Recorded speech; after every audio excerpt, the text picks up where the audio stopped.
A low tonight of 50 degrees, and we are going to see some isolated thunderstorms. It's about 30% chance of rain, but tomorrow it's looking like a gorgeous day. The high tomorrow is 71 degrees, so hopefully we'll have some great weather for the Gus Macker tournament. I'll have those full weather updates for you later on in the 6 o'clock report. WVTT's World News Roundup. CNN's Nike Pile Mabuse reports from the scene of a crime that has shocked the people of South Africa and the world. More than 30 people killed when police clashed with striking mine workers on Thursday. She speaks with eyewitnesses and points out how these events have highlighted weaknesses in South Africa's labor relations of how disputes are resolved there. I'm at the scene of a crime that has shocked South Africa and the world. Behind me, more than 30 people killed when police clashed with striking mine workers on Thursday. As you can see behind me, forensic experts are still combing the scene, looking for evidence that's still left behind here. So many unanswered questions still. Who fired first? The police say they were attacked by the striking miners who had been refusing to go to work since last week Friday, and this violent wage dispute really spiraled out of control. Before Thursday, 10 people had been killed, some in the most gruesome manner, hacked to death, some set alight. Earlier I spoke to a reporter who witnessed Thursday's drama unfold, and this is what he had to say about what he saw. We saw a whole group of them, police officers, carrying massive guns, R5s, we understand, and they just moved in immediately. Now, were they provoked? The $1 million, that's the question I think that I've tried to answer time and again since last night. We cannot say to you that the police were provoked. Yesterday, the police were clear that today we're going to disarm them and remove them from the hill because the gathering is legal. This miner tells me that it is the police who provoked the miners and not the other way around. Were you here? Did you witness it? Did the miners shoot the police first? There's no worker that attacked the police. In South Africa, we are supposed to be free, but people who are fighting for their rights are being killed. Whether what they did was legal or illegal, they should not have died. All they want is a wage increase. This tragic incident has highlighted so many weaknesses in South Africa's labor relations and how disputes are resolved here. South Africa is a country where violence is pervasive, and this nation needs to work very hard to replace violence with dialogue. CNN, Rustenburg, South Africa. Police are investigating a bizarre case in New Hampshire.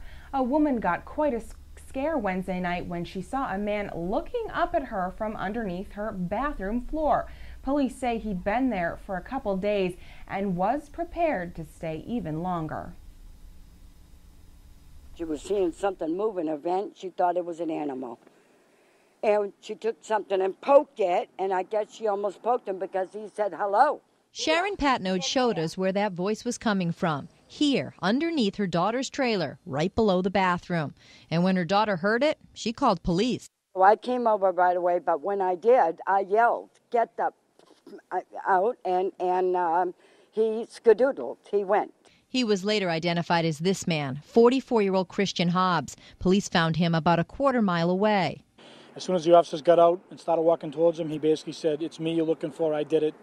I was under the trailer." Police say Hobbs knew the victim. He had sold her the trailer 2 years before. And according to her mother, he was interested in dating her and had also done some work at the trailer just 2 weeks ago. At that point in time, he placed 2 baby monitors in the house, and obviously that wasn't enough, so he returned sometime early this week and undetected was able to get under the trailer, cut a hole in the floor, exposing the air conditioning vent, was able to cut a hole in that vent, and then basically camped out under there for almost 2 days.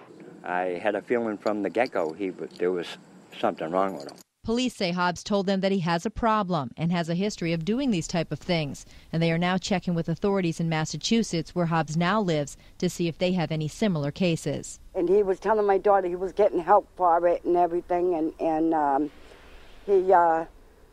then he goes and does this. Police swarmed the grounds of an Ohio school for a shooting scenario yesterday. As Jeff Hogan reports, it wasn't real, but for some parents, it was still very disturbing. Come on, guys, there's people dying in here. You better get Marty. Hi, I am a secretary calling from Watkins Memorial High School, and someone is in our building shooting with a gun.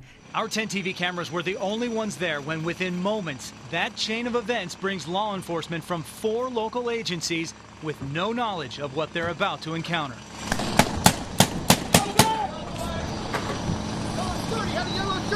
Officers have their first suspect, a shooter in a yellow shirt, and within moments they're inside the building.